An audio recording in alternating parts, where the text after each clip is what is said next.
ഉൽപ്പത്തി അധ്യായം 21. അനന്തരം യഹോവ താൻ അരുളി ചെയ്തിരുന്നതുപോലെ സാറയെ സന്ദർശിച്ചു.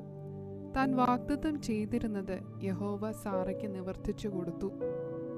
അബ്രഹാമിന്റെ വാർദ്ധക്യത്തിൽ ദൈവം അവനോട് അരുളി ചെയ്തിരുന്ന അവധിക്ക് സാറ ഗർഭം ധരിച്ച് ഒരു മകനെ പ്രസവിച്ചു. സാറ അബ്രഹാമിന് പ്രസവിച്ച മകന് അവൻ ഇസ്ഹാക്ക് എന്ന് പേരിട്ടു. ദൈവം അബ്രഹാമിനോട് കൽപ്പിച്ചിരുന്നതുപോലെ അവൻ തന്റെ മകനായ ഇസ്ഹാക്കിന് 8-ാം ദിവസം പരിച്ഛേദന കഴിച്ചു. തന്റെ മകനായ ഇസ്ഹാക്ക് ജനിച്ചപ്പോൾ അബ്രഹാമിന് 100 വയസ്സായിരുന്നു.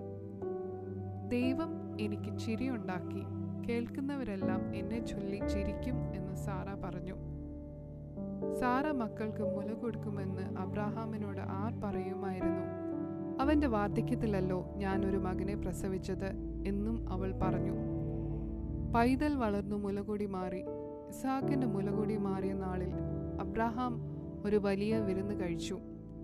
മിസ്രയീമ്യ ദാസി ഹാഗാർ അബ്രഹാമിന് പ്രസവിച്ച മകൻ പരിഹാസി എന്ന് സാറ കണ്ടു അബ്രഹാമിനോട്, ഈ ദാസിയെയും മകനെയും പുറത്താക്കി കളക. ഈ ദാസിയുടെ മകൻ എൻ്റെ മകൻ ഇസ്ഹാക്കിനോട് കൂടെ അവകാശിയാകരുത് എന്ന് പറഞ്ഞു. തൻ്റെ മകൻ നിമിത്തം ഈ കാര്യം അബ്രഹാമിന് അനിഷ്ടമായി. എന്നാൽ ദൈവം അബ്രഹാമിനോട്, ബാലന്റെ നിമിത്തവും ദാസിയുടെ നിമിത്തവും നിനക്ക് അനിഷ്ടം തോന്നരുത്. സാറ നിന്നോട് പറഞ്ഞതിലൊക്കെയും അവളുടെ വാക്ക് കേൾക്ക. ഇസ്ഹാക്കിൽ നിന്നുള്ളവരല്ലോ നിന്റെ സാക്ഷാൽ സന്തതി എന്ന് വിളിക്കപ്പെടുന്നത്. ദാസിയുടെ മകനെയും ഞാൻ ഒരു ജാതിയാക്കും, അവൻ നിന്റെ സന്തതിയല്ലോ എന്നരുളി ചെയ്തു. അബ്രഹാം അതികാലത്ത് എഴുന്നേറ്റ് അപ്പവും ഒരു തുരുത്തി വെള്ളവും എടുത്ത് ഹാഗാറിന്റെ തോളിൽ വെച്ചു. കുട്ടിയെയും കൊടുത്ത് അവളെ അയച്ചു. അവൾ പുറപ്പെട്ടുപോയി ബേർഷേബ മരുഭൂമിയിൽ ഉഴന്നു നടന്നു. തുരുത്തിയിലെ വെള്ളം ചെലവായ ശേഷം അവൾ കുട്ടിയെ ഒരു കുറുങ്കാട്ടിൻ തണലിൽ ഇട്ടു. അവൾ പോയി അതിനെതിരെ ഒരു അൻപൻപാട് ദൂരത്തിരുന്നു. കുട്ടിയുടെ മരണം എനിക്ക് കാണണ്ട എന്ന് പറഞ്ഞു. എതിരെ ഇരുന്ന് ഉറക്കെ കരഞ്ഞു. ദൈവം ബാലന്റെ നിലവിളി കേട്ടു. ദൈവത്തിന്റെ ദൂതൻ ആകാശത്തു നിന്നും ഹാഗാറിനെ വിളിച്ച് അവളോട്, ഹാഗാറേ, നിനക്കെന്ത്? നീ ഭയപ്പെടേണ്ട.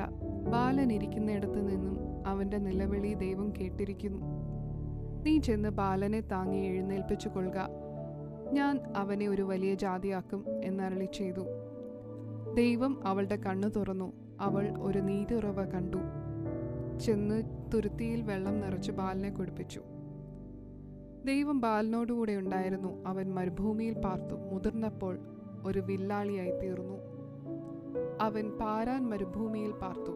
അവന്റെ അമ്മ മിസ്രയീം ദേശത്തു നിന്നും അവന് ഒരു ഭാര്യയെ കൊണ്ടുവന്നു. അക്കാലത്ത് അബീമേലെക്കും അവന്റെ സേനാപതിയായ പീക്കോലും അബ്രഹാമിനോട് സംസാരിച്ചു, നിന്റെ സകല പ്രവൃത്തിയിലും ദൈവം നിന്നോടുകൂടെയുണ്ട്. ആകയാൽ നീ എന്നോടോ എൻ്റെ സന്തതിയോടോ എൻ്റെ കുലത്തോടോ വ്യാജം പ്രവർത്തിക്കാതെ ഞാൻ നിന്നോട് ദയ കാണിച്ചതുപോലെ നീ എന്നോടും പാർത്തു വരുന്ന ദേശത്തോടും ദയ കാണിക്കുമെന്ന് ദൈവത്തെ ചൊല്ലി ഇവിടെ വെച്ച് എന്നോട് സത്യം ചെയ്യുക എന്ന് പറഞ്ഞു. സത്യം ചെയ്യാം എന്ന് അബ്രഹാം പറഞ്ഞു. എന്നാൽ അബീമേലെക്കിന്റെ ദാസന്മാർ അപഹരിച്ച കിണർ നിമിത്തം അബ്രഹാം അബീമേലെക്കിനോട് ഭത്സിച്ചു പറഞ്ഞു. അതിന് അബീമേലെക്ക്, ഇക്കാര്യം ചെയ്തത് ആരെന്ന് ഞാൻ അറിയുന്നില്ല. നീ എന്നെ അറിയിച്ചിട്ടില്ല. ഇന്നല്ലാതെ ഞാൻ അതിനെക്കുറിച്ച് കേട്ടിട്ടുമില്ല എന്ന് പറഞ്ഞു. പിന്നെ അബ്രഹാം അബീമേലെക്കിന് ആടുമാടുകളെ കൊടുത്തു. അവർ ഇരുവരും തമ്മിൽ ഉടമ്പടി ചെയ്തു. അബ്രഹാം 7 പെണ്ണാട്ടുകുട്ടികളെ വേറിട്ട് നിർത്തി. അപ്പോൾ അബീമേലെക്ക് അബ്രഹാമിനോട്, നീ വേറിട്ട് നിർത്തിയ ഈ 7 പെണ്ണാട്ടുകുട്ടികൾ എന്തിന് എന്ന് ചോദിച്ചു. ഞാൻ ഈ കിണർ കുഴിച്ചു എന്നതിന് സാക്ഷിയായി നീ ഈ 7 പെണ്ണാട്ടുകുട്ടികളെ എന്നോട് വാങ്ങണം എന്ന് അവൻ പറഞ്ഞു.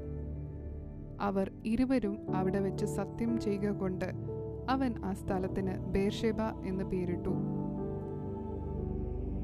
ഇങ്ങനെ അവർ ബേർഷേബയിൽ വെച്ച് ഉടമ്പടി ചെയ്തു. അബീമേലെക്കും അവന്റെ സേനാപതിയായ പീക്കോലും എഴുന്നേറ്റ് ഫെലിസ്ത്യരുടെ ദേശത്തേക്ക് മടങ്ങിപ്പോയി. അബ്രഹാം ബേർഷേബയിൽ ഒരു പിചുലവൃക്ഷം നട്ടു. നിത്യദൈവമായ യഹോവയുടെ നാമത്തിൽ അവിടെ വെച്ച് ആരാധന കഴിച്ചു. അബ്രഹാം കുറെ കാലം ഫെലിസ്ത്യരുടെ ദേശത്ത് പാർത്തു.